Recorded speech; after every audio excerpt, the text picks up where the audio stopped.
नमो वितरागाय नमो वितरागाय नमो अरिहंताणं नमो अरिहंताणं नमो सिद्धाणं नमो सिद्धाणं नमो आयरीयाणं नमो आयर्याणं नमो वज्रायाणं नमो वज्रायणं नमो लोये सव्व साहुणं नमो लोये सव साहुणं ऐसो पंचन मुक्कारो एषो पंचन मुक्कारो सव्व पावप्पणासनो सव पावप्पणासनो मंगलाणं च सौवेसिं मंगलानं च सौवेसिं परमां हवै मंगलम्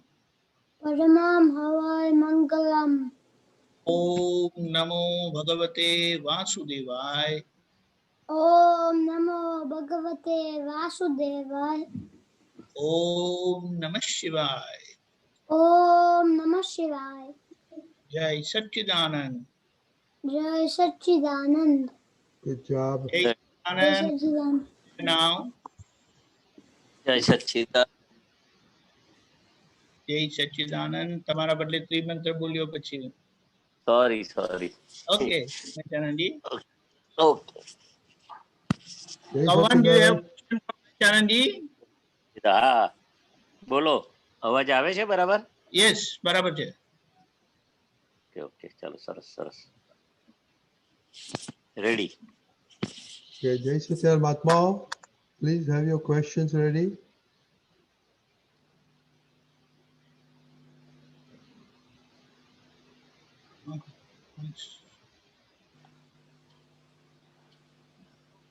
Card from Gita man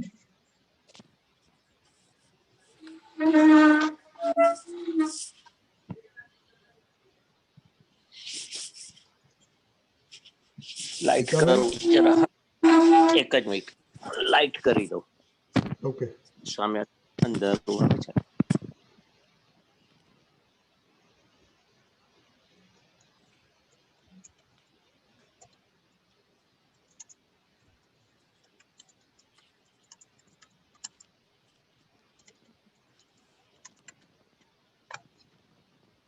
Okay. Ready? Okay, Gita Ben? હા રેડી. જય સચ્ચિદાનંદ રજનીકાંત અંકલ, જય સચ્ચિદાનંદ Jai હા. Satchidanand. આનંદજી, જય જય સચ્ચિદાનંદ, બોલો. સચ્ચિદાનંદ દીપક આનંદજી. સાહેબ જય સચ્ચિદાનંદ જય સચ્ચિદાનંદ. ભાવ કરાવનાર છે તો ભાવ્ય છે, તો ભાવક કરાવનાર મહી છે. ભાવ કરાવનાર ના હોય તો વિતરાગ જ હોય છે આપણે. તો આ ભાવ્ય રૂપી આપણી નબળાઈ છે, તેની અંદર ભાવક મહી છે. એટલે સાહેબ આ ભાવક એમાં શું છે ને ભાવ્ય આમાં શું છે સાહેબ? હા, એટલે ભાવક પછી લોભક, આ બધા જે છે ને, હા, ક્રોધક, લોભક, એ આપણો જે ભરેલો માલ પૂર્વજન્મનો જે કર્મ ખપાવાના છે, હા હા હા હા હા, એ ભાવક ભાવ કરાવે છે. ભાવ છે ને, ભાવક એક એ અંદર ભરેલો માલ રૂપી છે બધા. જે રેજિમેન્ટો આપણે કહીએ ને, ક્રોધ, માન, માયા, લોભ, આ જે કષ્ટ આવે છે ને, હા, ભાવક, એ બધા અંદર આપણે ભરેલો પૂર્વના જે કર્મ ખપાયા વગરના રહ્યા, મૂળ કર્મ જે હતું, નવા કર્મ બંધાતા હતા, એ દાદા ભગવાને ઉડાવી દીધા. હા, પણ હવે ડિસ્ચાર્જમાં જે રહ્યા ને, એ ડિસ્ચાર્જ અહંકાર રહ્યો ને, એને લગતું આ ભાવક છે, લોભક છે, ક્રોધક છે, એ બધું એને લગતું છે. એટલે આપણા જે ભાવ રહી ગયા એ ભાવક રૂપે બહાર આવે છે, એવું સાહેબ? આપણો જે ડિસ્ચાર્જ અહંકાર રહ્યો ને હવે, એ હવે હા, એ બધી અંદરની રેજિમેન્ટો બધું તમને ઈચ્છા રૂપી બધા ભાવ કરાવે. આથમતી ઈચ્છા કહેવાય, નવી નહીં. આથમ એટલે આમ ચારિત્ર મોકયો દાદાએ કહ્યું. આ ભરેલા માલને બધો ચારિત્ર મોકયો છે. નવા કર્મ બંધાય તે દર અસલ મોહ કહેવાય. આ બધા ચારિત્ર મોહમાં તમને બધું ખરીદી કરવાનું મન થાય, પિક્ચર જોવાનું મન થાય, બધા ભાવકો અંદર બધા બેઠા છે ને, ત્યાં ક આવે બધું તમને બધા આડા ઉડા બધું દેખાડે. તો આ ગીતાબેનમાં શું દેખાડે છે ભાવકો? એને જોનારા જાણનારા આપણે શુદ્ધાત્મા, પ્રજ્ઞા શક્તિના આધારે તો રહેવાનું. તો ભાઈ જાણો છે ને, એ જ્ઞેય થઈ ગયું, આપણે જ્ઞાતા દ્રષ્ટા થઈ ગયા, એ બધા જ્ઞેયો થઈ ગયા. જ્ઞેયો થઈ ગયા. કારણ કે મૂળ અહંકાર કરતા પદનો, ભોગતા પદનો અહંકાર મૂળ ઉડી ગયો. પણ ડિસ્ચાર્જ માલ, ભરેલો માલ રહેવાનો ને, એ બહુ જોવાની મજા આવે તમને. ગીતાબેન કેવા નાચે છે, કૂદે છે, કેવી બધી લાલચો ઉભી થાય છે. આપણે કોઈને દુઃખ થાય તો આપણે પ્રતિક્રમણ કરાવવાનું. બરોબર. આપણાથી કઈ ભૂલ થતી હોય એટલે ગીતાબેન થી તો પ્રતિક્રમણ કરાવવાનું આપણે. ખ્યાલ આવ્યો? બધા ભાવકોને આપણે જોવાના, જાણવાના, અનુભવવાના. ઓહો, ગીતાબેન માં આવા ભાવ હજુ ઉભા થાય છે, આવી લાલચો ઉભી થઈ છે, આવો ગુસ્સો ઉભો થયો છે, આવા અવડા ભાવ આયા કઈથી? ભાવકો આયા કઈથી? કે તમે જ ભરેલો માલ છે, આપણો જ ભરેલો માલ છે. બરોબર. જાણવાનો, જોવાનો, પ્રતિક્રમણ કરાવવાનું. આપણે એના છૂટા. એવી રેજિમેન્ટો ભરી છે, જોયા કરવાની. અવળી સવડી, ઉતાવળી, રઘવાટી, લાલચવાળી, લોભ કરાવનારી, ખટપટ વાળી, એ પ્રકૃતિનો ભાગ છે બધો. અંતસ્કરણ ભાગ પેલો બાહ્યકરણ, અંતસ્કરણ નો. બહાર આવે એ બધું બાહ્યકરણ, અંદર ઉભું થાય એ અંતસ્કરણ. બેવથી તમે છૂટા એવા શુદ્ધાત્મા. બરાબર છે. એમાં પછી આગળ દાદા ભગવાન કે છે કે પેલા ભાવ ભાવ્ય બંધન કરતા છે, પણ આ બાહ્યકરણ તે અંતસ્કરણ ને હેલ્પ કરે છે. એટલે તે અંતસ્કરણ ભાવક આખું ઉભું કરે, બાકી આત્મા તો ભાવક છે જ નહીં. એટલે અંતસ્કરણ માંથી જ આ બધું ઉભું થાય છે અંદર ભાવકો આ બધા. હા, પણ આપણે હવે અંતસ્કરણ થી જુદા થયા. આપણે જુદા થઈ ગયા સાહેબ. બરોબર છે. ક્રમિક માર્ગ માટે. બરોબર. આપણે સમજી લીધું હોય તો કામમાં આવે ને આપણને. એ હું કઈ ના પાડું છું. ના બરોબર છે વળી. પણ એ હું જ છું કરનારો.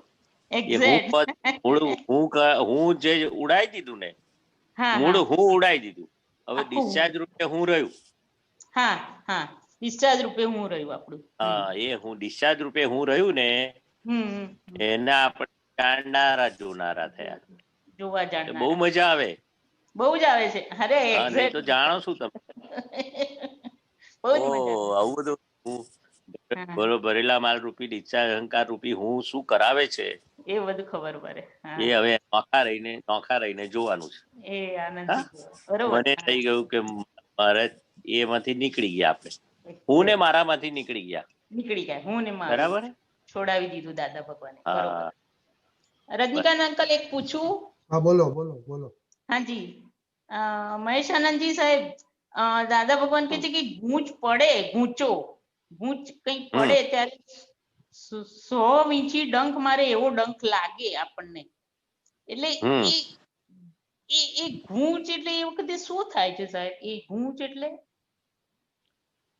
એટલે આપણે ઉત્તરાયણમાં દોરો ચગાવીએ છીએ, પતંગ, તારે પિલ્લું વીટીએ છે, ચરખો વીટીએ છે, તારે પેલું દોરામાં ગૂંચ પડી જાય છે ને. ગૂંચ અંદર.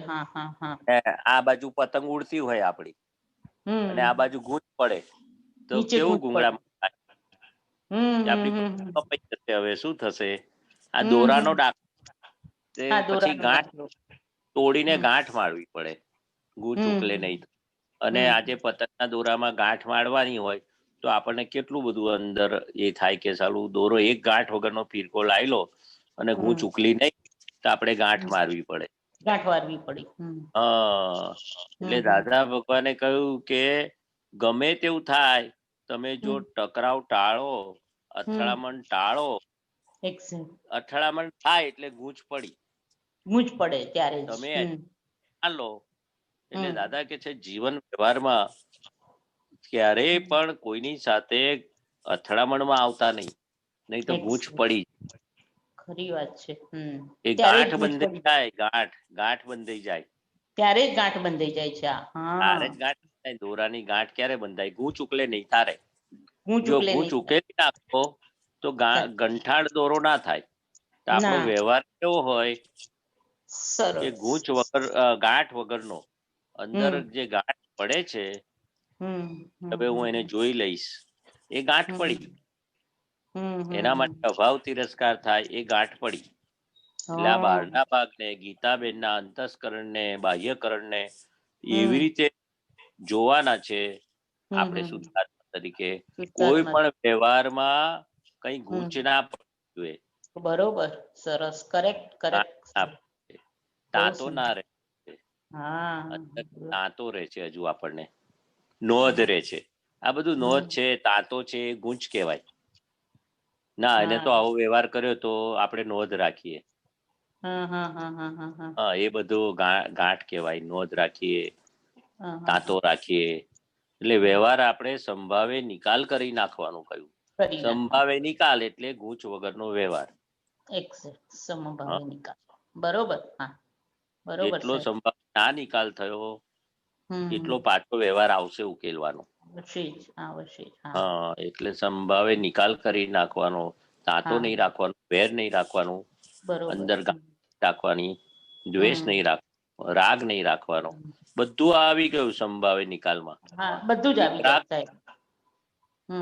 બહુ સુંદર. આપણને દ્વેષ બનાયા, હવે વિતરાગ થવાનું છે. સુંદર સુંદર, સરસ સાહેબ. સંભાવે નિકાલમાં બધું આવી ગયું. એક્ઝેક્ટ. થયો ના થયો પછી દાદા સંભાળી લેશે. પણ ગૂંચ પડે ને એ પહેલા આપણે જાગૃતિ કઈ રાખવાની, સંભાવે નિકાલ કરો. તો ગૂંચ નહીં પડે. બહુ સરસ. અથડામણ એની ટળાશે, એ જાગૃતિ ઉભી થશે. સરસ, બરાબર. બહુ ને વેર નહીં બને. સરસ. ચાલો, જય સચ્ચિદાનંદ સાહેબ. જય સચ્ચિદાનંદ. રેફરન્સ ભાવ્યનો. હા, બુક નંબર 53.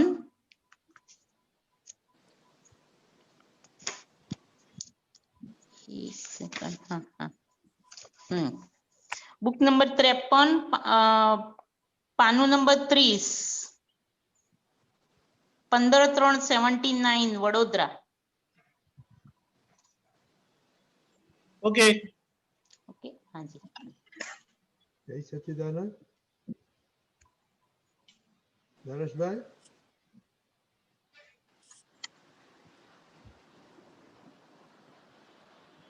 જય સચ્ચિદાનંદ. મહેસાણાજી. હા, બોલો નરેશભાઈ. જય સચ્ચિદાનંદ. અક્રમ વિજ્ઞાન, સપ્ટેમ્બર 2011, પેજ નંબર 30. વર્તમાનમાં વર્તી કોણ શકે? યસ, હા કહેનારો. વર્તમાનમાં વર્તી કોણ શકે? પછી શું બોલ્યા? હા કહેનારો. હા, પછી આટલું જ છે. વર્તમાનમાં વર્તી કોણ શકે? હા કહેનારો? Question mark.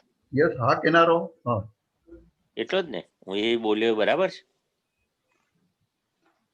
વર્તમાનમાં કોણ વર્તી શકે? પછી આગળ શું બોલ્યા? વર્તમાનમાં વર્તી કોણ શકે?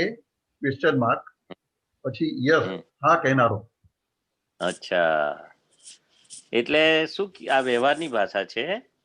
દાદા ભગવાને વ્યવહારમાં આપણે ક્યારેય ના શબ્દ ના આવવો જોઈએ. હાથી મોક્ષ ને નાથી બંધન, એવું સાંભળ્યું હશે તમે. સાંભળેલું જ તમે? હાથી મોક્ષ ને નાથી બંધન. આ વ્યવહારની ભાષા દાદાએ કહી કે ગમે તેવું આવે, આપણો ના શબ્દ વ્યવહારમાં ના હોવો જોઈએ. કોઈ કે તમારે આ કામ થશે, એક પોઝિટિવની વાત છે. નેગેટિવ બાબતમાં તો ના કહી દેવાની. પણ આપણે જે સામાન્ય વ્યવહારમાં યસ કહ્યું તો ત્યાંથી તમારે ગૂંચ ઉકલી જ જશે. ને ના કહ્યું વર્તમાનમાં રહે અચ્છા, વર્તમાનમાં વર્તી કોણ શકે? યસ કેનારો જે આવ્યું ને, હાથી મુક્તિ નાથી બંધન, એટલે આ દાખલો આપ્યો છે કે હવે આખું લખ્યું છે ને, બધું જતું રહ્યું, દુખે નહીં ને કશું નહીં, એ નિરંતર સમાધિમાં, છોકરાઓ સમાધિ. અમે કેરી ખાતા હોઈએ, અગર ખોરાક લેતા હોય તે ઘડીએ આ સત્સંગ અમને યાદ ના રહે, તમે બધા આવ્યા હોય તે ને એ જ્ઞાન અમને કયું હોય ચંદુભાઈ, એટલે આમાં આવતું હશે વર્તમાનમાં રહે એને જ્ઞાની કયા ભગવાને, અને અજ્ઞાની ભવિષ્ય કાળમાં રહે, નહીં તો ભૂતકાળમાં રહે. વર્તમાનમાં રહે નહીં ને કોઈ દાડો નહીં. ખાતી વખતે ક્યારેય ગયો હોય તમારા તાબામાં શું રહ્યું? વર્તમાન કાળ, અને વર્તમાનમાં વર્તે સદા સો જ્ઞાની, અને એના રેફરન્સમાં હશે વર્તમાનમાં વર્તી કોણ શકે? યસ જ્ઞાની ભૂતકાળ. સોરી એક મિનિટ, વાંધો નહીં, એ પેલું એ તો પતી એના જાય છે. અનુસાર આ એન્ડ વાંધો છે જ નહીં, અહીંયા આગળ. એન્ડ જ છે એનો. હા, જગમાય જો આવ્યું એટલે નિરંતર વર્તમાનમાં જગમાય વર્ત્યા કરે. રહે, વર્તમાનમાં રહું છું ને તમને વર્તમાનમાં શીખવાડું છું, વાંધો છે એમાં? કાયદેસર છે. પાછું ભગવાને શું કહ્યું? વર્તમાનમાં રહેવાનું. એટલે વર્તમાનમાં આ દાદા ભગવાનનું તો બહુ જ મોટી વસ્તુ છે કે હા યસ કહેનારો વર્તમાનમાં વર્તી શકે. એટલે શું કહેવા માંગે છે નરેશભાઈ કે તમારા જે જીવનમાં ક્યારેય ના હોવું જોઈએ. અને કેવું દાદા ભગવાને કહ્યું, હાથી મોક્ષ નાથી બંધન. આ દાદા ભગવાનનું વાક્ય છે નરેશભાઈ, ખ્યાલ આવે? આ તો શોર્ટમાં જવાબ આપી દીધો તમને, કારણ કે આ શોર્ટમાં જ છે. વર્તમાનમાં વર્તી કોણ શકે? યસ હા કહેનારો દાદા ભગવાને આ જે વાત કરી છે, એટલે એના પર બહુ વિચાર માગી લે છે કે તમે હા પાડીને ત્યાંથી તમને માણસ છોડી દે, ને ના કીધું ને તો પકડી રાખશે તમને. હવે આપણે છૂટવું છે, એકવાર હા કહીને આગળ વધો, ત્યાં ભૂતકાળનો કે ભવિષ્યકાળનો વિચાર ના કરતા વર્તમાન તમારું બગડે નહીં. હા કહ્યું ને એટલે તમને જવા દેશે માણસ. યસ એટલે આ વ્યવહારમાં કેવું હોય છે, યસ મેન બનવાનું છે. ના પડી એટલે ગૂંચ પડી, એટલે હમણાં જ આગળ આપણે ગૂંચ ના પડે એવો વ્યવહાર હોવો જોઈએ. તમને આ જમવાનું ફાવશે? યસ કહ્યું ને, નહીં ફાવે જ નાસ્તો તો ગૂંચ પડી. ભાઈ તમારે કેટલું ખાવું કેટલું ના ખાવું, આવા તો કેટલાય દાખલા છે. તમને હવે આ ટ્રેનમાં રિઝર્વેશન મળ્યું તો હવે તમને ફાવશે રિઝર્વેશન વગર? તમે હા કીધું ને તો ગાડી ગૂંચમાં પડી નહીં. મને જ્યાં નહીં ફાવે ના શબ્દ આવશે ને, દાદા કે છે ગમે તેવા સંજોગો હોય તો વ્યવસ્થિતના તાબે તમારે આવવાના છે. એકવાર તમે હા કહી દો તો વ્યવસ્થિત બી તમને કેવું કે બધી સાનુકૂળતા કરી આપશે.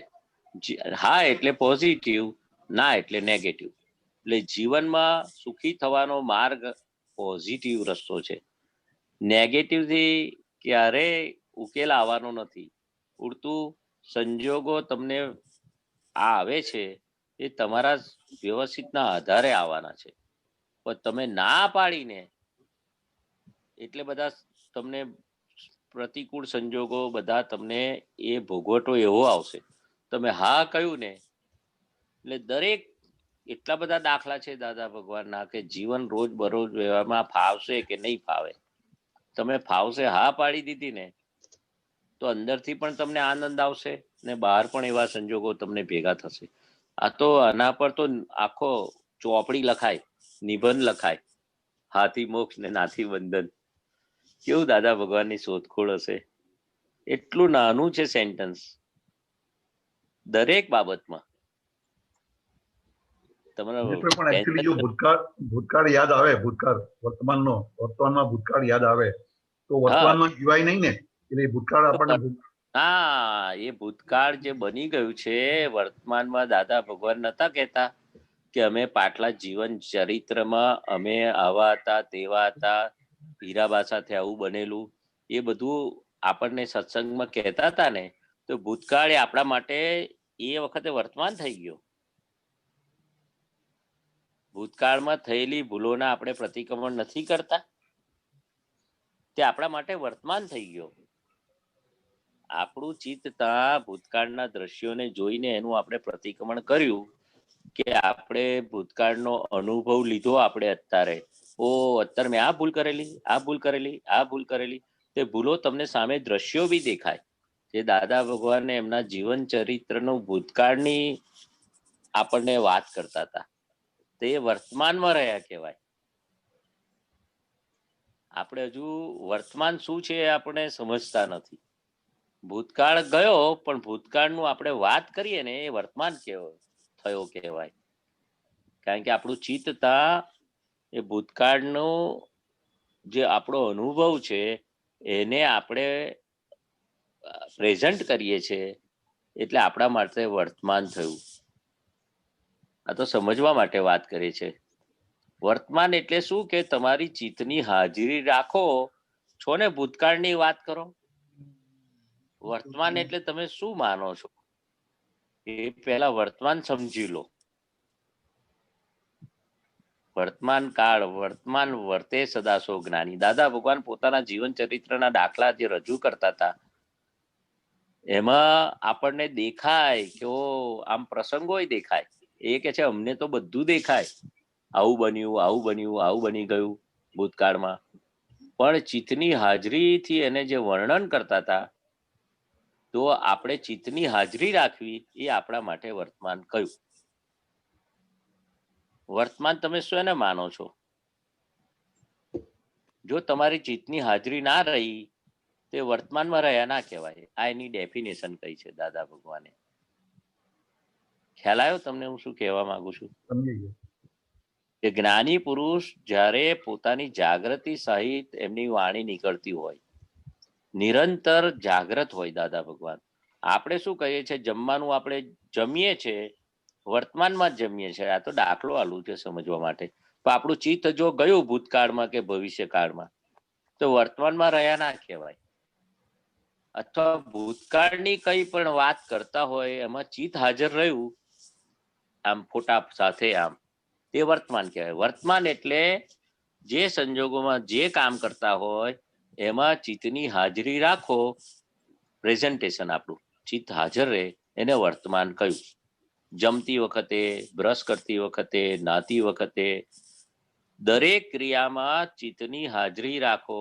આજે વિધિ કરતી વખતે ચિત્તની હાજરી રાખી અને વર્તમાન કહ્યું. જો ચિત્તની હાજરી ના રાખી તો એને વર્તમાન ના કહ્યું. એટલે વર્તમાનની ડેફિનેશન જે બહુ દાદાએ બહુ આમ એટલી બધી આમ સહેલી શર્ટ આપી છે અને એનું ઇમ્પોર્ટન્સ બી કહ્યું છે કે જ્ઞાની રહે સદા વર્તમાનમાં.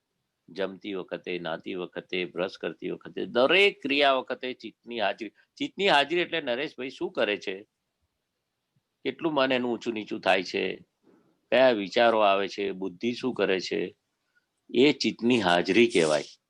નરેશભાઈને જેમ છે તેમ છૂટા રહીને જાણવું એની દરેક પ્રકૃતિ. તે દાદા ભગવાન નતા કહેતા અમે એમ પટેલને જ જો કરીએ, તો ચિત્ત વગર તો જોવાય જ નહીં. એટલે વર્તમાન આપણું બગડવું ના જોઈએ. ભૂતકાળ ગોન, ભવિષ્યકાળ વ્યવસ્થિત ને તાબે છે. ખ્યાલ આવ્યો? આપણે વર્તમાન આપણું એને જ કહેવાય કે આપણે ચિત્તની હાજરી કે પાંચ આજ્ઞાની હાજરી કે કોઈ પણ દાદા ભગવાનના જ્ઞાનનો ઉપયોગ કરે એને વર્તમાન કહેવાય. આ શોર્ટમાં તમને જવાબ આપી દીધો. પ્રતિક્રમણ કરો એ વર્તમાન કહેવાય છો ને, ભૂતકાળ ના કરો તોય. પણ શુદ્ધ ઉપયોગ પૂર્વક હાર્ટીલી પ્રતિક્રમણ કરો. ભૂતકાળના પ્રસંગો લઈને પણ તમે અહીં પ્રતિક્રમણ કરો છો ઉપયોગ પૂર્વક ચિત્તની હાજરી પર, તે વર્તમાન તમારું સુધર્યું. ખ્યાલ આવ્યો નરેશભાઈ? સમજી ગયો. બરાબર છે. ચાલો તારે જય સચિદાનંદ. જય સચિદાનંદ. કીર્તિબેન,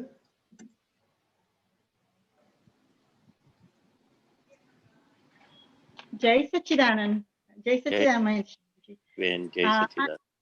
હા જય સચ આ એક પદ જોતી હતી એનો મારી પાસે બુક છે 17 ગીણી this book એમાં છે આત્મ સ્વરૂપે જે સ્પંદન વહ્યા આખા બ્રહ્માંડે ફેલાઈ જાય ક્ષેત્ર રૂપે જે કાર્ય થયા સીમિત સીમાએ ફરજો દેખાય એટલે એમાં અને બીજી વન મોર લાઈન છે યોગ તપોબળ નિયાણા આશયે સંકલ્પ બળનો સીમિત આશ્રવ એટલે આ મને થોડું સમજવું હતું બરાબર છે બરાબર રૂપીને દેખીતા મહાલય તત્વોના રૂપીલા ઔષધ આલય અને એમાં પેજ નંબર 99 છે આ બુકમાં કાઢે છે દીપક આનંદ. ઓકે ત્યાં સુધી વાત કરીએ આપણે. એટલે કવિરાજનો જે દાદા પાસે જે જ્ઞાન લીધું અને આત્મ સ્વરૂપે જે સ્પંદન રહ્યા એટલે આ દાદા ભગવાનને જે જ્ઞાન થયું આત્મ જ્ઞાન થયું એટલે એમને આખા બ્રહ્માંડમાં આખું સ્પંદનો કે છે એમના જયારે 1958માં જ્ઞાન થયું ત્યારે આ મન વચન કાયા પર જે માલિકી ભાવ ઉડી ગયો. આખા બ્રહ્માંડમાં એમને દેખાયું કે આ કરે છે કોણ, આ દુનિયા કેવી રીતે ચાલે છે. એટલે કે છે હું તો આખા બ્રહ્માંડમાં ફરીને આવ્યો કે ભગવાન શું છે, કોણ કરે છે, સૂર્ય ચંદ્ર તારા. આત્મસ્પંદન તો કેવું છે, એટલું બધું કે છે કે આખા બ્રહ્માંડમાં ફેલાઈ જાય કે છે એવું આત્મસ્પંદન કે છે. દાદા ભગવાને આખું જયારે આ જ્ઞાન થયું એટલે કવિરાજે એમના આ પદમાં રચી કાઢ્યું કે આત્મ સ્વરૂપે જે સ્પંદન વયા, આત્મ સ્વરૂપે એટલે હું કોણ છું એવું એમને જયારે ભાન થયું મન વચન કાયાથી તદ્દન આખું નોખાપણાનો જે અનુભવ થયો, મન વચન કાયા પર માલિકી ભાવ આખા ઉડી ગયા. અને જે દશા હતી 1958માં તે શબ્દમાં વર્ણન ના આવે, પણ આ કવિરાજે એમને આખા દાદા ભગવાનના જે એમની દશાનો અનુભવ લખ્યો કે એમના કેવા સ્પંદનો હતા આત્મ સ્વરૂપે કે આખા બ્રહ્માંડમાં ફેલાઈ જાય, ક્ષેત્ર રૂપે જે કાર્ય થયા સીમિત સીમાડે પડજો દેખાય કે છે. એટલે આ મન વચન કાયા એ ક્ષેત્ર થઈ ગયું અને દાદા ભગવાન એ ક્ષેત્રજ્ઞ થઈ ગયા. એટલે એટલું બધું એમના સ્પંદનો એટલા આખા બ્રહ્માંડમાં ફેલાઈ ગયા કે છે. ને એના રીતે યોગ તપોબળ નિયાણા આશય એમનું જે નિયાણું હતું એ બધું તપોબળ એમનું યોગ બળ એટલું બધું એમના જે સંકલ્પ બળનો સીમિત આશ્રય આત્મ અરૂપીને દેખીતા માલય તત્વોના રૂપીલા ઔષધ આલય. એટલે આ આત્મજ્ઞાનનું જે બળ હતું એમનું તપોબળ હતું, યોગ હતો, કેટલા અવતારોથી આ અક્રમ વિજ્ઞાનની જે સંશોધનનું નિયાણું બાંધેલું એમને નિયાણું એટલે નક્કી કરેલું કે મને આવું આત્મજ્ઞાન થાય. એટલે આ જે અલંકારી ભાષા કવિરાજે વાપરી છે એટલે દાદા ભગવાનનું જે જ્ઞાન હતું એ આખા બ્રહ્માંડમાં કે છે, આખું ક્ષેત્રમાં બધે કે છે, બધે ફેલાઈ ગયું કે છે. અહીંયા બ્રહ્માંડ જે કે છે અને ક્ષેત્ર કે છે એ થોડું સમજવું હતું. એટલે બ્રહ્માંડ અને બ્રહ્માંડ બ્રહ્માંડ એટલે શું છે કે બ્રહ્માંડ એટલે આ 15 ક્ષેત્રની દુનિયા છે. આખું ઇન્ડિયા આવી ના ગયું, એ 15 ક્ષેત્રો આવી ગયા બ્રહ્માંડમાં. એમાં કે છે ને કે દેવલોક છે, નરક ગતિ છે, સાતમી નરકે જઈશ નહીં કેતા પેલા 7 નરક લોક છે, 6 દેવલોક છે ને વચ્ચે મધ્યલોક. 6 ને 7 13 અને આ 14 લોકના નાથ. આખું બ્રહ્માંડ 14 લોકમાં આવી ગયું છે. મધ્યલોક, ધ્વલોક અને નીચે પાતાળ આવે તે નરક ગતિ આવે 7. એટલે આખું બ્રહ્માંડ આ રીતે 2 કમર પર હાથ મૂકીને 2 પગ પોરા કરીને ઉભા રહીએ ને એનો બ્રહ્માંડનો શેપ આવે. એટલે એ ક્ષેત્ર એ બ્રહ્માંડ કહેવાય ને ક્ષેત્ર રૂપે જે કાર્ય થયા એટલે દાદા ભગવાન ક્ષેત્રજ્ઞ કહેવાય અને આ એમ પટેલ રૂપી જે આ એક આખું બ્રહ્માંડ એક ક્ષેત્રમાં આખું ખુલ્લું થયું હોય એમ પટેલ રૂપીમાં. એટલે આ ક્ષેત્ર કેવું છે, ચોખ્ખું થયેલું છે. આપણે નથી જમીન હોય એનું ક્ષેત્ર અને ક્ષેત્રફળ કાઢીએ. એટલે આ મન વચન કાયા રૂપી જે એમનું ક્ષેત્ર છે એ એમાં આખા 14 લોકના નાદ જે પ્રગટ થયા તેના સ્પંદનો આખા બ્રહ્માંડમાં ફેલાઈ ગયા. દેવ લોકોને ખબર પડી ગઈ કે આ હવા પ્રગટ પુરુષ જ્યારે મહાવીર ભગવાનનો જન્મ થયો તો દેવ લોકોને અવધિ જ્ઞાન હોય, તે લોકોને ઠેઠ બ્રહ્માંડમાં ફેલાઈ જાય બધું. આ એ આત્માના સ્પંદન કેવા હોય, એટલું બધું સૂક્ષ્મ છે. જ્યારે પણ એમનો જે છેલ્લો અવતાર હોય ને તારે પણ એના આત્માના સ્પંદનો ઠેઠ નિર્વાણ થાય તારે આખા બ્રહ્માંડમાં ફેલાઈ જાય. એવું દાદા ભગવાનનું કવિરાજે લખ્યું છે કે એમના દાદા ભગવાનનું જે આ જ્ઞાન અક્રમ વિજ્ઞાન એવું કે છે આખા બ્રહ્માંડે ફેલાયું. કયા ક્ષેત્રથી ફેલાયું? કે આ મન વચન કાયા રૂપી ક્ષેત્રથી આખું બ્રહ્માંડમાં ફેલાયું. પેલું ક્ષેત્ર કહેવાય ને આખું બ્રહ્માંડ કહેવાય. ક્ષેત્ર એટલે અમુક ભાગ બ્રહ્માંડનો. હા, મન વચન કાયા રૂપી એવું ક્ષેત્ર છે દાદા ભગવાનનું એટલું પ્યોર થયેલું. એમાં આખું ફેલાઈ ગયું કે છે.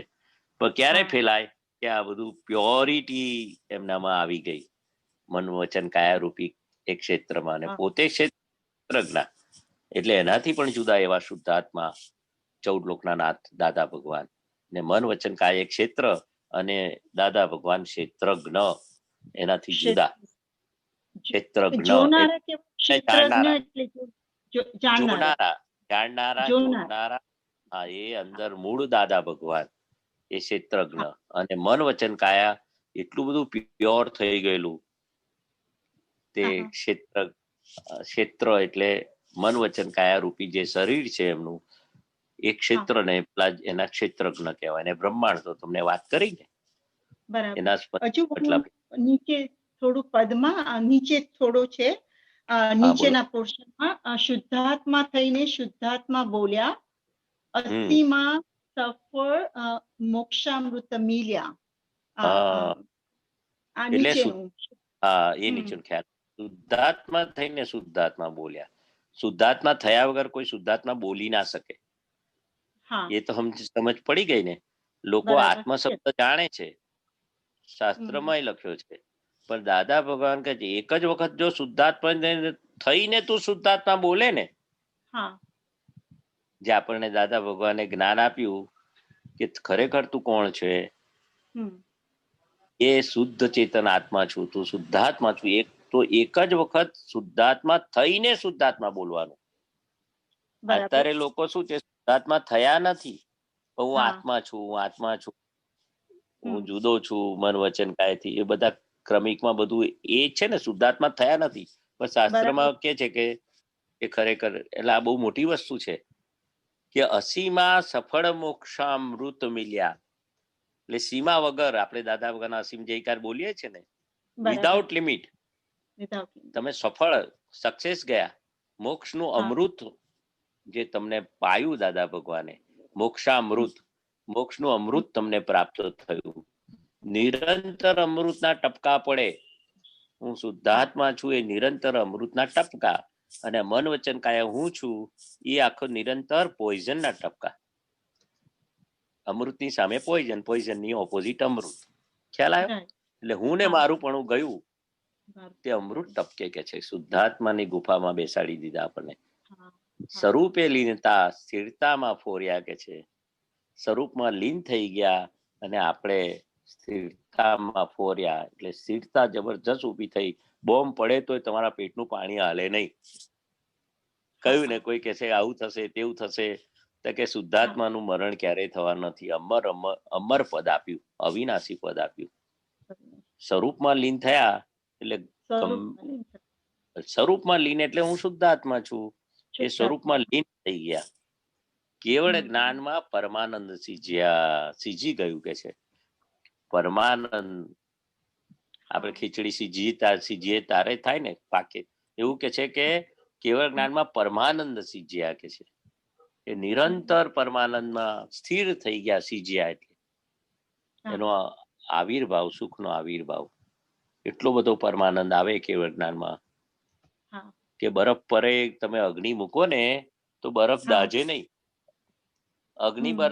અગ્નિ ઓલવાઈ જાય, પણ બરફને અગ્નિનો પેલો દેવતા પડે તો અગ્નિને શું, બરફને શું થાય? બરફને કશું ના થાય, અગ્નિ ગરમી લાગે. હલવાઈ જાય. હા, ઉડતું પેલી અગ્નિ સિજાઈ જાય. Right. હા મને વિશેષ ક્વેશ્ચન હતો. આપણા મૂર્તિઓમાં અને ભગવાનના પિક્ચર્સમાં જે એમના મુખ આગળી અને બોડી આગળી જે ઓરા બતાવે છે પિક્ચરમાં, હા, એનું શું મિનિંગ હોય છે? એટલે શું કહેવા માંગે છે એટલે શું કહેવા માંગે હા કે પરમાત્મા હોય, ભગવાન હોય ને, એનો ઓરા જુદો પડે એમ. ઓરા એટલે શું છે? ફેસ રીડિંગ આખું એનું. આજે દાદા એટલે ભગવાનનું જે પ્રાગટ્ય થયું તો બરાબર એનો ઓરા કેવો પડે? ઓરા એટલે એને શું પ્રકાશ કહેવાય કે પર્સનાલિટી આખી. એટલે આમ અમુક પ્રકાશ માણસને જોઈને પ્રકાશ એટલે ઓરા એટલે એના ચારિત્ર સંબંધી, આપણે આધ્યાત્મિક ભાષામાં લેવાનું કે એનું એવું બરાબર ચારિત્ર ખીલ્યું હોય ને તો એને એની ઇમ્પ્રેશન જ ઓરા એટલે જસ્ટ લાઈક ઇમ્પ્રેશન. એટલી બધી હા ઇમ્પ્રેસ હા થઈ જાવ, દાદા ભગવાન શું કે છે કે તમે હા અમારી રૂમમાં આવો ને હા તો તરત જ અમારો ઓરા પડે, એટલે પ્રતિભા, જબરજસ્ત પ્રતિભા એવી પડે ને તો તમે જે કઈ કરીને આયા હોય ને ભૂલનું તમે જાહેર કરી દો એની સામે, એવી હા પ્રતિભા પડે. ઓરા એટલે પ્રતિભા. ઓરા એટલે પ્રતિબિંબ છે, પ્રતિભા, ઇમ્પ્રેશન, બધા શબ્દો જુદા જુદા હોય એટલે હા હા એનું આખું એનું ચારિત્ર એવું ખીલેલું હોય તેઓ, એવું આ મૂર્તિમાં જે પ્રતિષ્ઠા થઈ હોય, એટલે ભગવાન જે રામ થઈ ગયા, કૃષ્ણ થઈ ગયા, એ બધાના એવા ચારિત્રવાન પુરુષો હતા. બરાબર એટલે તમે મૂર્તિ જોઈને જ તમને અંદરથી બધા ભાવ થાય કે આ ભગવાન કેવા હતા, કેવા હા ચારિત્રવાન હતા. હા એટલે એનો ઓરા પડે આપણને. કોઈ બહુ પણ એટલે જે માણસ હોય ને, ચોખ્ખો માણસ, એનો બી ઓરા પડે કે છે. ઓરા હા એટલે એ પ્રતિબિંબ આપણને અંદરથી જ પડઘો પડે કે ના, ખરેખર મહાન પુરુષ હતા, ચારિત્રવાન હતા. એટલે ઓરા શબ્દ અંદર પોતાના જેવું ચારિત્ર હોય ને એવો ઓરા પડે. ઓરા એટલે પ્રતિબિંબ એમનું. હા ખ્યાલ હા આવે? હા, હા સમજ્યા. એનું આભા મંડળ જ એવું આમ તમને ઇમ્પ્રેસ કરી નાખે. હા ને પેલો હા ચોરી માણસ હોય, લાલચુ હોય, એનો ઓરા એવો પડે. એનું ફેસ રીડિંગ થી જ તમે આ પોલીસ ચોરો છે ને, પોલીસ હા વાળા હા હા ચોરને આંખથી ઓળખી જાય એવું કહેવત છે. પોલીસ વાળા ચોરને એનો હાવભાવ, એને આંખોથી જ એને ચોરી કરી કે ના કરી એનો ઓરા બરાબર પડે. હમ ઓરા એટલે ફેસ રીડિંગમાં એની આંખો, હલચલ, એની ઇમ્પ્રેશન, એ પોલીસ વાળા દાદા ભગવાન કહેતા ચોરની આંખોથી ખબર પડી જાય. આ દાદા ભગવાને વાત કરેલી. એ કોઈ બરાબર પણ ચારિત્ર માણસ હોય એનો ઓરા એવો પડે નેગેટિવ, અને ચારિત્રવાન પુરુષ હોય એનો પોઝિટિવ ઓરા પડે. હા એટલે ખ્યાલ આવ્યો? આપણે બધા મંદિરોમાં જઈએ છે તો પણ એટલી બધી શાંત વાતન લાગે, એટમોસ્ફિયર કેટલું સરસ હોય. એટલે એ બધું હા, એટલે એ બધાના ભાવ અને એને રીતે મંદિરોમાં દેવ હા, દેવ દેવો શાસન રક્ષક દેવ દેવીઓ છે ને, હા આ શાસનના રક્ષક દેવ દેવીઓ, શાસનને શણગારનારા એ લોકો આવું બધું ઘણી વખત તો પેલું વાસ્કે પડે ને કઈ નું કઈ થાય છે, એ દેવ right. દેવીઓ એનું આ લોકો રક્ષણ વાળા છે. એવા મહાપુરુષો થઈ ગયા. એટલે દાદા ભગવાન નતા કેતા અમારી મૂર્તિ ના મૂકતા, આ 24 તીર્થંકરોની મૂર્તિ ના મૂકજો અને એ લોકોનું બધું રાખજો, નહીં તો અમારા ગયા પછી અમારી લોકો મૂર્તિ, દાદા ભગવાનને ના પાડીને મૂર્તિ મૂકવાની, મંદિર બનાવવાનું અમારું, નહીં તો અમારા ગયા પછી લોકો એમની મૂર્તિ મૂકશે. એટલે એમના તીર્થંકરોની જ મૂર્તિ રાખજો, વાસુદેવની મૂર્તિ રાખજો. એટલે જબરજસ્ત આ મૂર્તિનું સાયન્સ છે. એટલે તમે જાઓ ને તો તમને શુદ્ધાત્મા યાદ આવે. ભગવાન દેખાય એટલે શુદ્ધાત્મા યાદ આવે તમને પણ. ભગવાન યાદ આવે. ભગવાન એટલે શુદ્ધાત્મા. એટલે આ સાયન્ટિફિક વસ્તુ મૂકીને ગયા દાદા ભગવાન. પણ અમારી મૂર્તિ ના મૂકતા, અમારું મંદિર ના બાંધતા. એમને ખબર હતી કે અમારા ગયા પછી પણ આ લોકો, આ કળિયુગના માણસો કેવા છે કે પોતાને ભગવાન કેવડાવશે અને પોતાની પણ મૂર્તિ મૂકશે, એટલે બ્રેક મારેલી. બાકી તો મૂકવી હોય તો સિમંદર સ્વામીને અધુગડે પડે ને. આ તો વાત બીજી આવી ગઈ, પણ આ તો એનો રેફરન્સ આ ખ્યાલ આવ્યો. હા, જય સચ્ચિદાનંદ. જય સચ્ચિદાનંદ.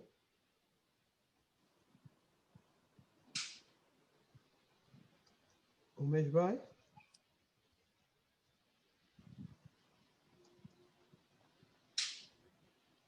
જય સચ્ચિદાનંદ.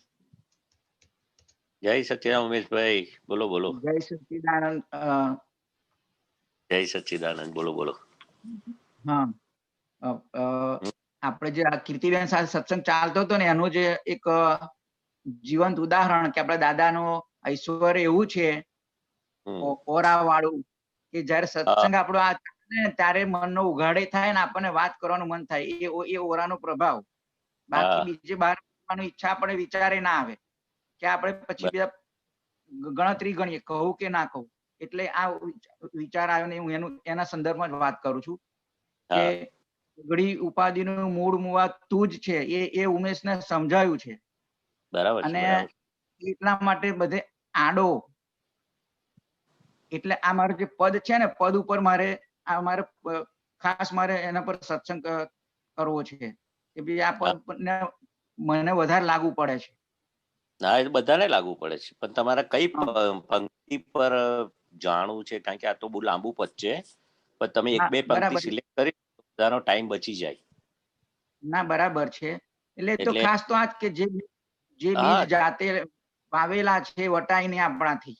હા, બરાબર છે. દાદા ભગવાન શું કહેતા હતા કે અમે જે બીજ વાવેલા હોય, જે ઝાડ બનાવેલું હોય, તો અમે રેલવે ટ્રેક પર, જો રેલવેની ટ્રેક બી ત્યાં જવાનો હોય તો અમે સાઈડ પરથી રેલવે ટ્રેક લઈએ. જો કન્સ્ટ્રક્શન નું કામ અમારા હાથમાં આવ્યું હોય, અને તો અમે જે બી, આ વ્યવહારની જ વાત છે, અમે જે ઝાડ વાયું તો ઝાડને અમે કાપીએ નહીં. એને રેલવે ટ્રેક પણ આવવાનો હોય તો ઝાડને કાપ્યા વગર એની સાઈડથી રેલવે ટ્રેક અમે પસાર કરીએ.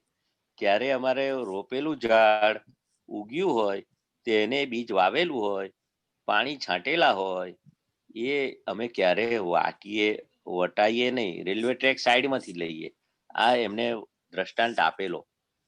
એટલે આ તો એના અનુસંધાનમાં કે જે ઘરમાં સારો છે વ્યવહાર, તે ઝૂંપડું હોય તોય દીપે.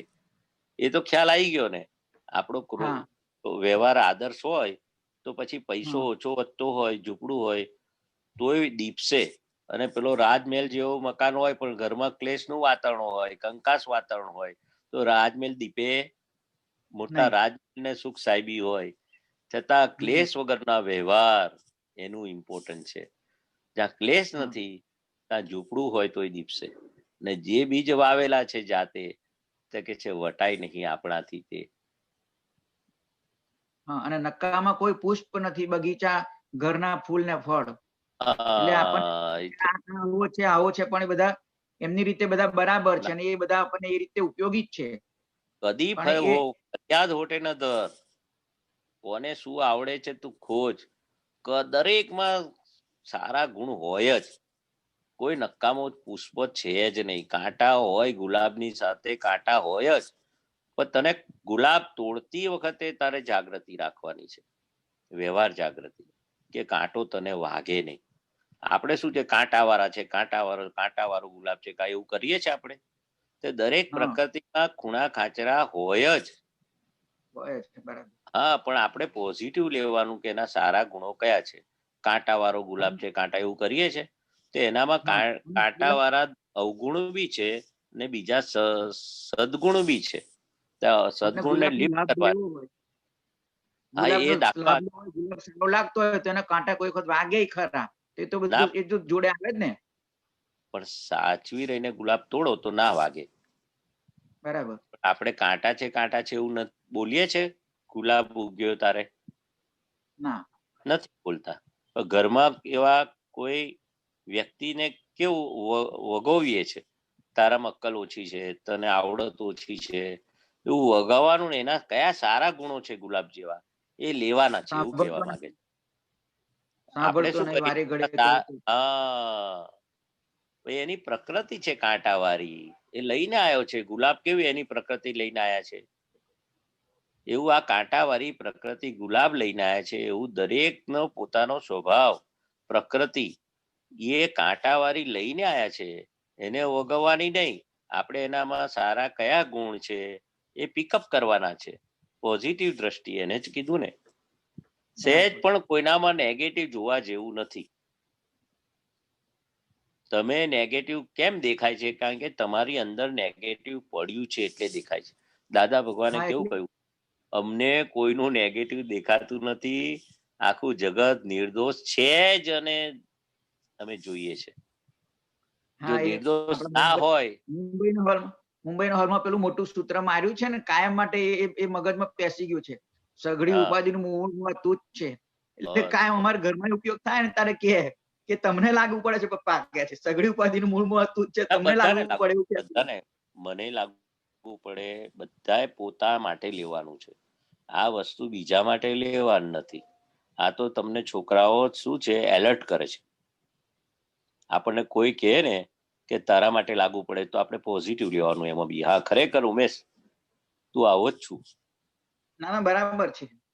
હા બસ, તો આપણે પોતા માટે લેવાનું, બીજું કઈ ના. બસ એટલે એક વખત એટલામાં ભાવ થયો કે અને અમે કોઈ સત્સંગ અંદર જાહેર કરીને કાઢી નાખ્યું.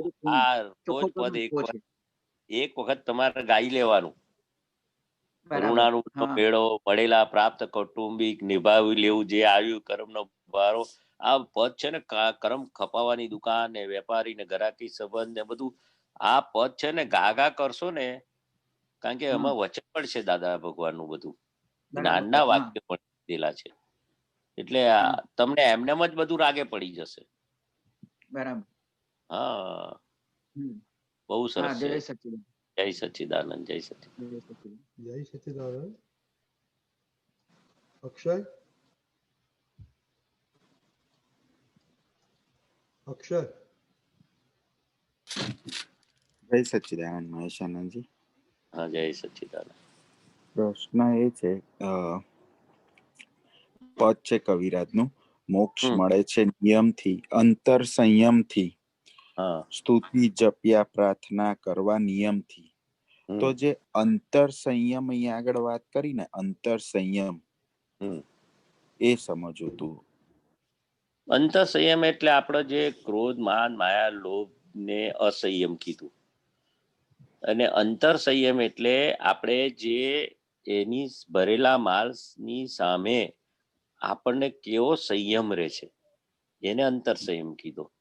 એટલે વિચાર આવે કે આને સંભળાઈ દઉં, બરાબર, તે વખતે અંતર સંયમ ઉભો થાય. તે વખતે તમે એ વિચારને એનાલિસિસ કરો, આ નેગેટિવ, કોઈ પણ નેગેટિવ, તે વખતે તમે પોઝિટિવ રહી અને જેટલું નેગેટિવ ઉડાવી દો, એ આખો અંતર સંયમ થઈ ગયો. આ તો બહુ સિમ્પલ ભાષા કહી. બાકી અંતર સંયમ એટલે અંદર તમને આ દાદા ભગવાનનું જ્ઞાન હાજર કરવું, એનું અંતર સંયમ કીધું.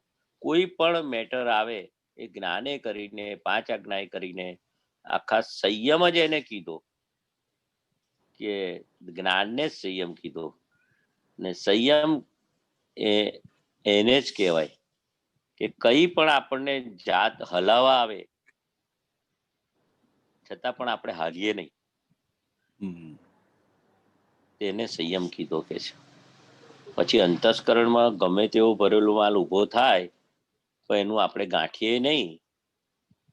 પેલા પદમય છે ને, કઈ પણ તમને જાત હલાવે છતાં પણ તમે હાલો નહીં, એક છે પદ છે આખું એમાં આપેલું છે. એટલે અંતર સંયમ એટલે અંદર જે અસંયમ ઊભું થાય, અસંયમ વાળો ભરેલો માલ છે ને આપણો, અસંયમ વાળો, ત્યાં તમે સંયમ રાખો.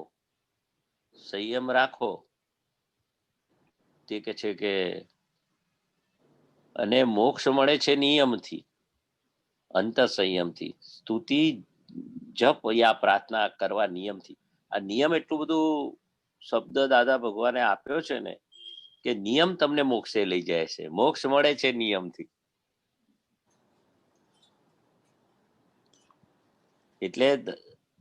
એટલે મોક્ષ મળે છે નિયમથી, અંતર સંયમથી. એટલે કહેવાનો મતલબ પેલી જે વાત કરતો હતો ને એ જુદી હતી અને આ વસ્તુ જુદી છે. પેલા નીતિ શબ્દની વાત કરતો હતો તો સંપૂર્ણ નીતિ પાળજે, અનીતિ થાય તો નિયમથી પાળજે. એટલે આ નિયમ શબ્દ એને લાગુ પડે છે. કોન્ટેક્ટ તને નિયમ મોક્ષે લઈ જશે. મોક્ષ મળે છે નિયમથી. પણ કયો નિયમ? અંતર સંયમનો નિયમ. તું ચોરી કરે પણ તું નિયમથી ચોરી કરજે. લાંચ લે તો નિયમથી લેજે કે મારે 5,000 લાંચ લેવી છે. ભાઈ 50,000 આવે તો 45,000 પાછા કાઢવાની શક્તિ જોઈએ. એ દાખલો હાલતા હતા લાંચ લેવાનો. નિયમ તને મોક્ષે લઈ જશે. નિયમ છે ને ઉપર બહુ ભાર મૂક્યો છે. મોક્ષ મળે છે નિયમથી, અંતર સંયમથી. પણ કયો નિયમ? અંતર સંયમનો નિયમ. બરાબર. કે મારે આટલી જ વખત અસંયમ કરવો છે. એ નક્કી કરશો ને તમે, તે અસંયમ પણ તને નિયમથી કરીશ ને. એટલે નિયમ આ છે સેન્ટર પોઈન્ટ આવ્યું છે આમાં. આખું હેડિંગમાં શું છે? મોક્ષ મળે છે નિયમથી. કે તારા જીવનમાં તારો નિયમ જ તને મોક્ષે લઈ જશે. પછી નીતિનો હોય, અનીતિ કરે તો નિયમથી કરીશ, એ રેફરન્સ છે આખો વ્યવહારમાં. એવું તને તારે નક્કી કર્યું હોય કે રોજ મારે 200 શુદ્ધાત્મા જોવા છે, નિયમ કર્યો હોય, પછી છો ને આખો દાડો શુદ્ધાત્મા ના જોયા હોય, પણ તારો નિયમ છે તને મોક્ષે લઈ જશે. એવું દરેક બાબતમાં અંતર એવું કહેવા માંગે છે. બહુ મોટી વસ્તુ છે આ તો. સિન્સિયરિટી પર આવી ગયું આખું. મોરાલિટી, સિન્સિયર તું એ નિયમને તું સિન્સિયર રહીશ ને એટલે નિયમ તને મોક્ષે લઈ જશે. અંતર સંયમનો જે છે એનાથી નિયમથી મોક્ષ મળે છે. નિયમથી, અંતર સંયમથી.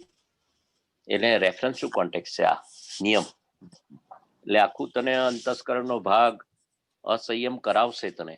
પણ તું નિયમથી સંયમ રાખીશ કે મારે આટલી બાબતમાં તો બાંધછોડ કરવી જ નથી. એમાં લક્ષ્મીમાં, વિષયમાં એ 2-3 વસ્તુ એવી છે ને તો તારું જે નિયમ રાખીશ તો કે છે એવું અંતર સંયમ તારો ઉભો થશે. નિયમથી અંતર સંયમ ઉભો થશે. પણ જીવનમાં આપણે નિયમ જ ના હોય, કોઈ પાડીએ નહીં નિયમ, એટલે બહુ નિયમનું તો એટલે મોક્ષ મળે છે નિયમથી. એટલે ચારિત્રની બાબતમાં છે. બરાબર છે? બરાબર. એટલે લખ્યું છે સિમંદર સ્વામીનું પ્રાતઃકાળે સ્મરણ, દાદાની સાક્ષીએ 40 વાર. આ બધા નિયમો છે. આ બધા આખા પદમાં વર્ણન કરેલું જ છે. તે પદ વાંચીશ એટલે તને ખબર પડશે. ઓકે. હા, ખ્યાલ હવે સમજાયું. અંતર સંયમ સમજાયું. હા, પેલો નથી કહેતા આખી જિંદગી તું ભગવાન કરતા છે એ નિયમ રાખીશ, તારે જ્ઞાન લેવાની જરૂર નથી. કારણ કે ગમે તેવું બન્યું ભગવાન કરતા છે. બરાબર. એનું કરતા પદ ઉડી ગયું. હું કરું એ કરે છે. એટલે આ નિયમ એને નક્કી કર્યો. નિયમ તમે એક નિયમથી છે મોક્ષ, એમ કહેવા માંગ્યું. એટલે બહુ રેફરન્સ ટુ કોન્ટેક્સ્ટમાં બહુ આવે છે આ બધું. હા, બરાબર છે. જય સચ્ચિદાનંદ. જય સચ્ચિદાનંદ. હવે આપણે ટાઈમ થઈ ગયો છે. કોઈને ક્વેશ્ચન નથી એટલે આપણે એક્સપિરિયન્સ લઈએ. દીપકાનંદ, મહેશ આનંદજી. હા, હવે એક્સપિરિયન્સ અનુભવમાં તો શું છે? તમારો પછી પહેલા આપણે મહાત્માનો સાંભળીએ. હા, મહાત્માનો. બરાબર. હું તો મારો સમજો. પછી સાંભળીએ તમારો. સોરી. નો પ્રોબ્લેમ. ત્યાં સુધી તમારે 1-2 વધારે યાદ રહેશે તમને. અરે રોજ અનુભવ થાય છે. Very good. વ્યવસ્થિત શક્તિ અનુભવ કરે. હા, જય સચ્ચિદાનંદ. જય સચ્ચિદાનંદ. મહેશ આનંદજી, અનુભવની યાત્રા આગળ લઈ જઈએ. આજે આપણી વચ્ચે સેવાભાવી મહાત્મા ઇન્દિરાબેન પ્રવીણભાઈ પટેલ. પ્રવીણભાઈ અહીંયા રસોડામાં સેવા આપે છે કેલનપુરીમાં. બધું બહુ સરસ એ લોકોની આખી ટીમ છે અને સિન્સિયરલી સેવા આપે છે. અને એમના ઘરથી ઇન્દિરાબેન પધારો. તમે જણાવો તમારો અનુભવ દાદાને, કારણ કે સેવામાં તો કેટલી બધી માથાકૂટ થાય ને બધું એવામાં તમે, અને પાછા ઘરે. બોલો બોલો, શું થયું ઇન્દિરાબેન? જય સચ્ચિદાનંદ. જય સચ્ચિદાનંદ. શ્રી સિમંદર સ્વામીને નમસ્કાર નમસ્કાર. વાત્સલ્ય મૂર્તિ શ્રી દાદા ભગવાનને નમસ્કાર નમસ્કાર. દાદા ભગવાનના સર્વે કલ્યાણ મૂર્તિ સંકિતધારી મહાત્માઓને જય સચ્ચિદાનંદ. મારું નામ ઇન્દિરાબેન પટેલ છે.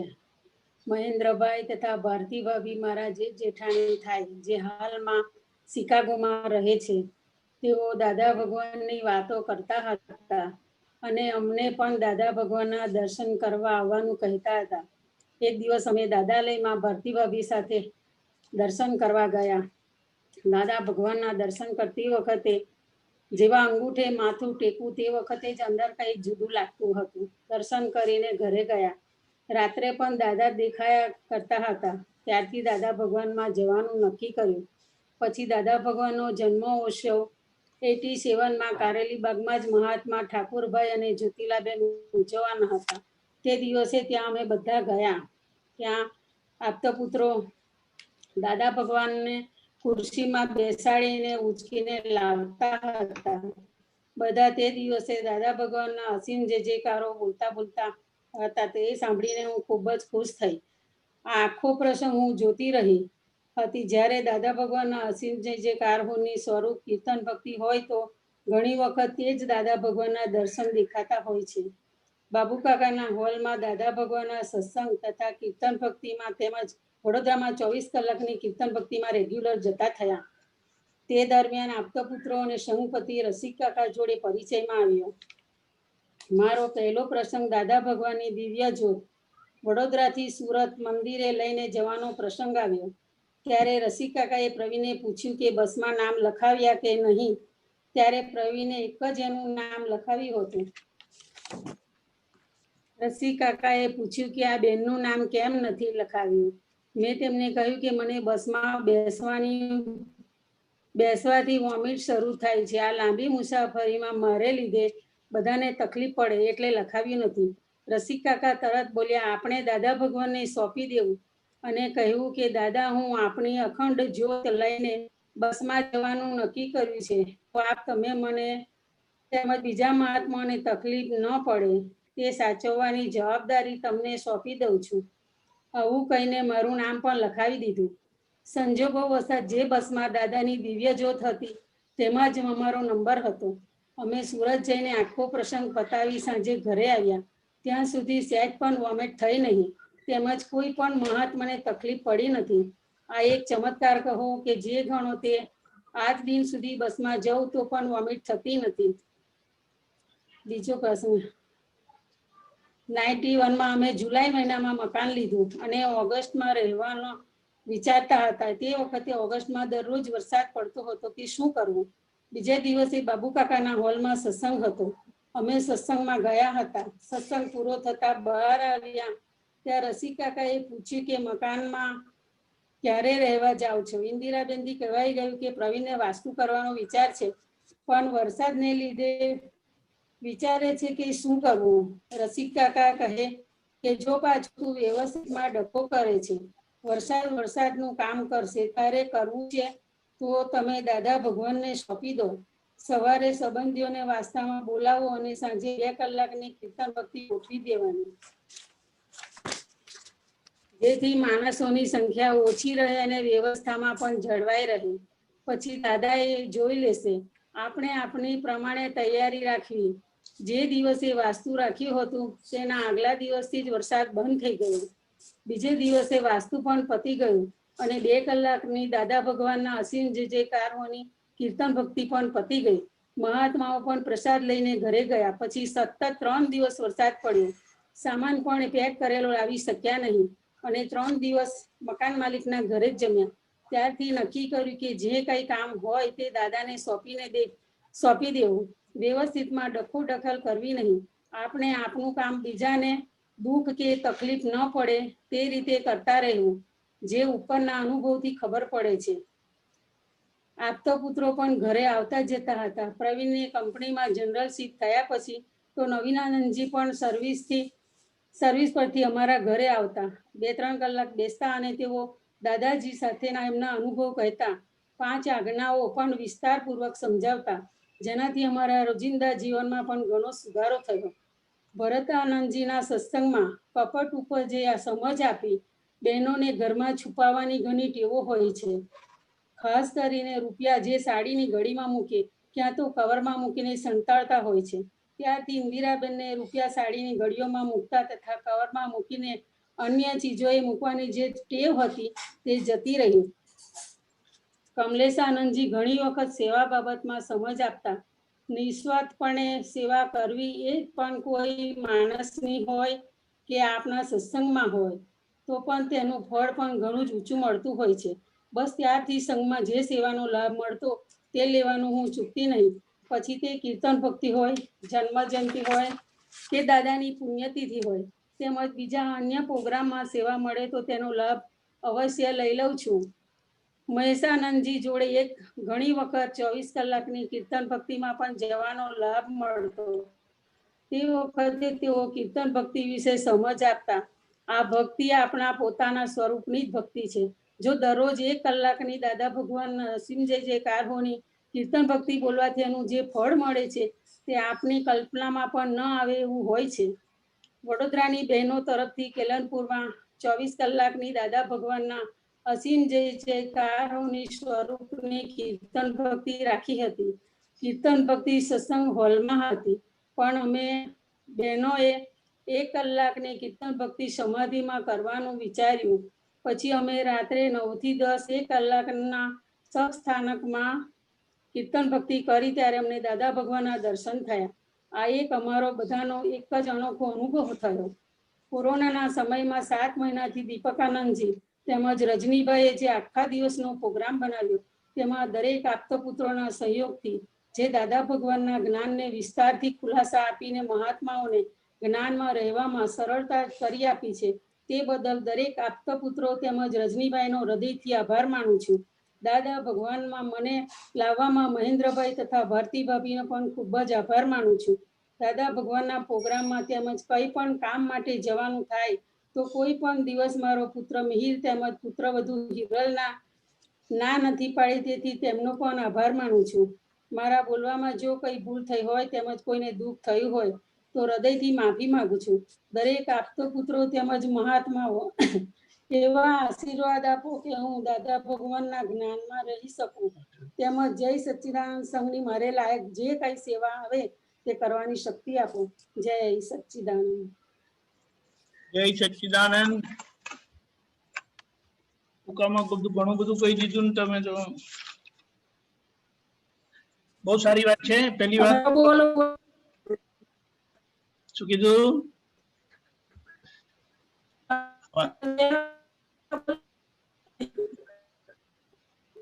અવાજ કપાય છે તમારો. પહેલી વાત, okay Ranjibhai, can you hear me? Yeah, એમનો નથી આવતો. એમનો, ઓકે, ધેટ્સ ફાઇન. સો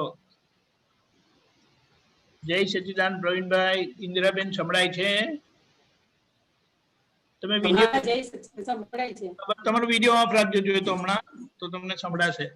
જય સચ્ચિદાનંદ. બહુ સરસ. દાદાના દર્શન દાદા આલયમાં થયા એટલે સાંધો જ જડી ગયો, મળી ગયો. હવે એની આગળ બધા કનેક્શન થઈ જ જાય અને કુદરતી રીતે મહેન્દ્રભાઈ અને ભારતીબેન થકી તમને પાછી એ લાઈન શરૂ થઈ ગઈ અને તમે દાદાની જ્યોત લેવામાં, પછી દાદા ભગવાનની જન્મ જયંતિ વખતે આ દાદાના દર્શન થયા દાદાના દર્શન એટલે તો બધું જ કામ થઈ ગયું. દાદાએ કીધું કે મોક્ષનો સિક્કો જ વાગી ગયો, કારણ કે તમને નાની મળી જ જાય પછી. અને તમારી જે આ વોમિટની કેવી રીતે જતી રહી એ તો એવું જ છે બધું. બહુ સરસ. ચાલો, એ જતું રહ્યું. પછી આ નવા ઘરનું સારી રીતે પતી ગયું. એમાં એક બહુ લેસન તમને બહુ સરસ મળ્યું, એ બહુ સમજવા જેવું છે કે દાદાને સોંપી દો, વ્યવસ્થિતમાં ડખો ના કરો, તમારું કામ થાય. બહુ સરસ.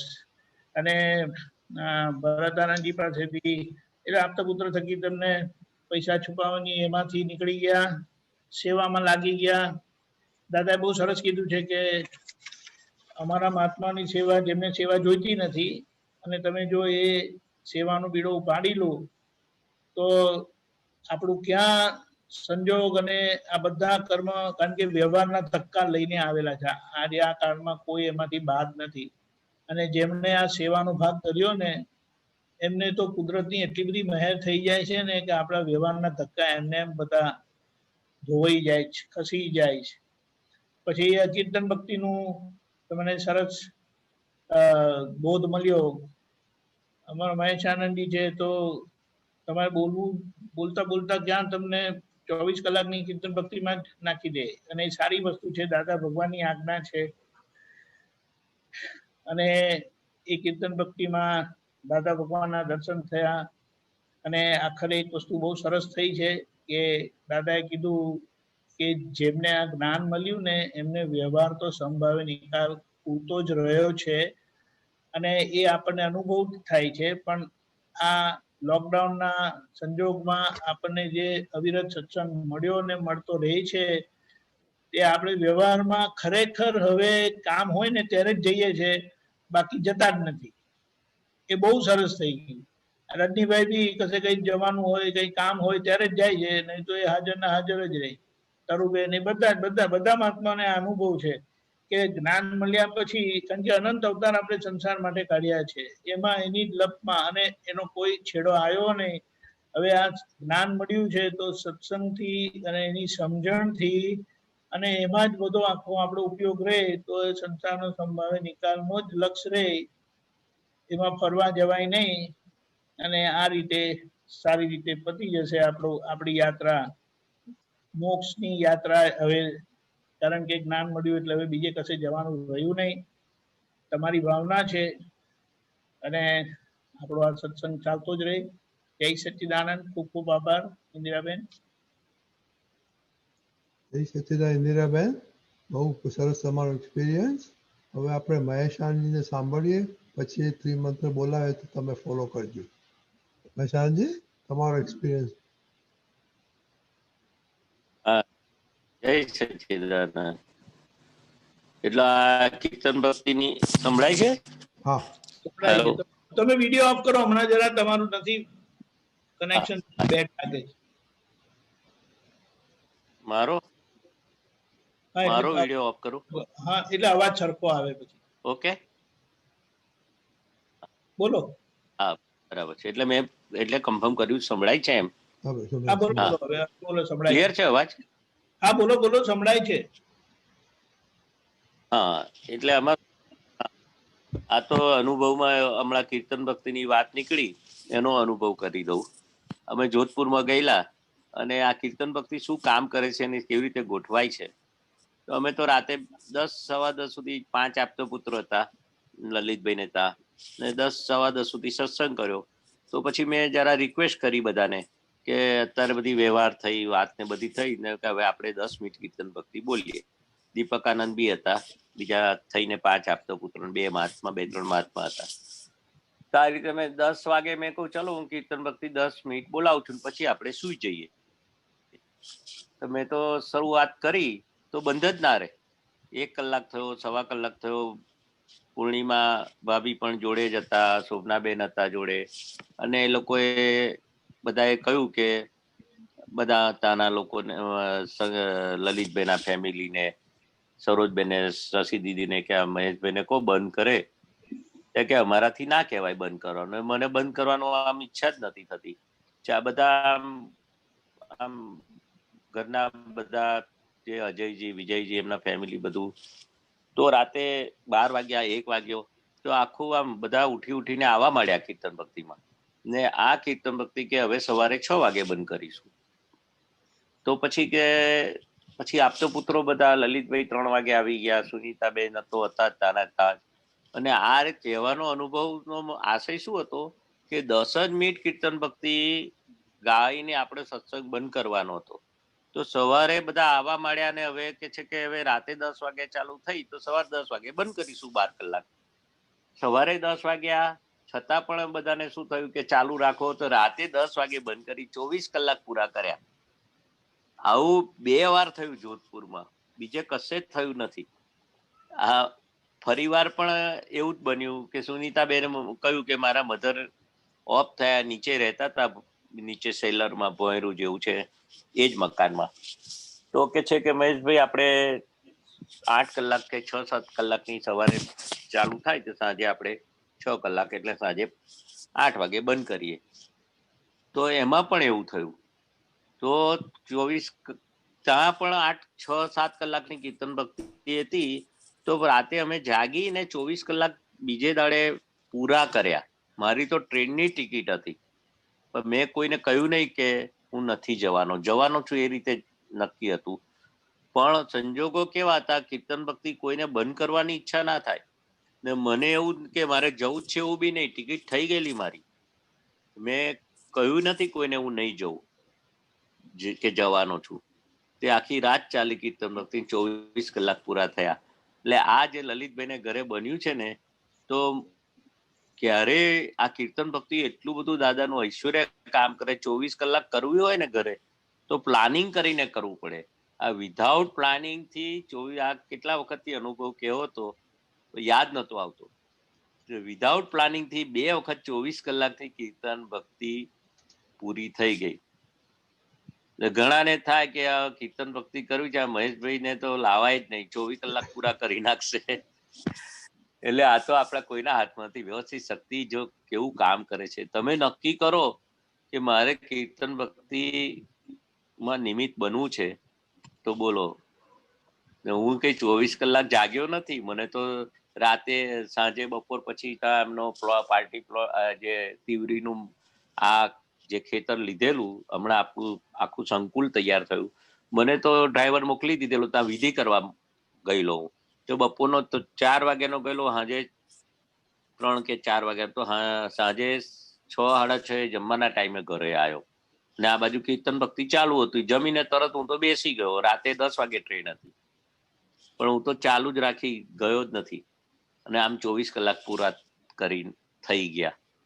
એટલે આ ગજબનો અનુભવ છે 24 કલાકની કીર્તન ભક્તિનો. 2 વાર વગર પ્લાનિંગે આ 24 કલાક થયા. બરાબર. જય સચ્ચિદાનંદ. એક બીજો હોય તો કહી દો. બીજો તો આવો યાદ આવશે એમ કહેતો જઈશ કે આમ તો ઘણા બધા અનુભવ છે, પણ એનું જયારે યાદ આવશે તો પછી ટુકડે ટુકડે કહીશું. બરાબર. તમે કહ્યું દરરોજ ના થાય છે, દરરોજ એટલે આ વ્યવસ્થિત શક્તિ છે ને એના પર હું કહેવાનો હતો. રોજ અનુભવ કેવા થાય કે આપણને પ્લાનિંગ કરીએ કે આનું શું કરીશું, કેવી રીતે સંજોગ ભેગા થશે. તો વ્યવસ્થિત શક્તિનો અનુભવ હું કહેવાનો હતો કે આખું વ્યવસ્થિત શક્તિ પર જે કોન્સન્ટ્રેશન રાખીએ કે સવારથી સાંજ સુધી કોઈ પ્લાનિંગ કર્યા વગર આ વ્યવસ્થિત શક્તિ શું કરે છે તે મને રોજ અનુભવ થાય છે કે આ વ્યવસ્થિત શક્તિ સપ્લાય કરે છે. ગમે ત્યાં જવાનું હોય હું પ્લાનિંગ કરું તો મારાથી ના થાય. પૈસાની બાબતમાં તો ખાસ ઘણી વખત તો શું, બેંકમાં પૈસા ના હોય, ડિપોઝિટ હોય, પણ કઈથી વ્યવસ્થિત શક્તિ આપણે પ્લાનિંગ કરીએ ને તે પ્રમાણ ના થાય, પણ એ પૈસા આવી જ મળે. વ્યવસ્થિત શક્તિ એનો સપ્લાય કરે.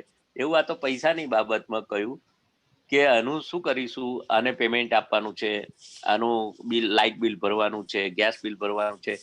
આ તો મને કોઈ પ્રોબ્લેમ નથી, પણ વ્યવસ્થિત શક્તિ દરેકને ગમે તેવું આપણે વિચાર કરીએ ને, પણ કઈ વ્યવસ્થિત શક્તિ બધું સપ્લાય કરે છે. જવાની બાબતમાં, વ્હીકલની બાબતમાં, પૈસાની બાબતમાં, કોઈ મહાત્માને ત્યાં જવાની બાબતમાં, તો વ્યવસ્થિત સંજોગો કેવું છે કે વ્યવસ્થિત બધું સપ્લાય કરે છે એવો અનુભવ થાય છે રોજ. કઈ ને કઈ બાબતમાં એ અનુભવ મોટો છે. એટલે હું તો શું કહું છું, ઘણા મહાત્માનો ફોન આવે તો મારા અંદરથી એવું થાય કે તમે વ્યવસ્થિત શક્તિ કરતા છે, આપણે કરતા નથી, આપણે એક નિમિત્ત છે. જો તમે આટલું જ વ્યવસ્થિત શક્તિ દાદા ભગવાનની જો આજ્ઞા એક જ ગમે તેવા સંજોગોમાં બન્યા પછી વ્યવસ્થિત, પહેલા નહીં, પણ આ જે આજ્ઞા અંદરથી પાકી થાય, ગમે ત્યારે શંકા કુશંકા કશું બી ઊભું થાય, વ્યવસ્થિત શક્તિ કરતા છે માનશો અને આ આજ્ઞા જેમ છે તેમ પકડશો તો કે છે કે દાદા ભગવાન કે જાઓ. એટલે 5 આજ્ઞામાં દાદા ભગવાને 30 વર્ષ 30 ભવ કાઢી નાખ્યા વ્યવસ્થિત શક્તિ પર. એ રોજ અનુભવ થાય છે, હું કહેવા માંગુ છું. જય સચ્ચિદાનંદ. જય સચ્ચિદાનંદ. હવે શ્રીમંતો બોલાવો તો પ્રવીણભાઈ, અને હવે પેલું મહેશાનજી વિડીયો ઓન કરજો. વિડીયો ઓન કરું. અને પ્રવીણભાઈ એક મિનિટ.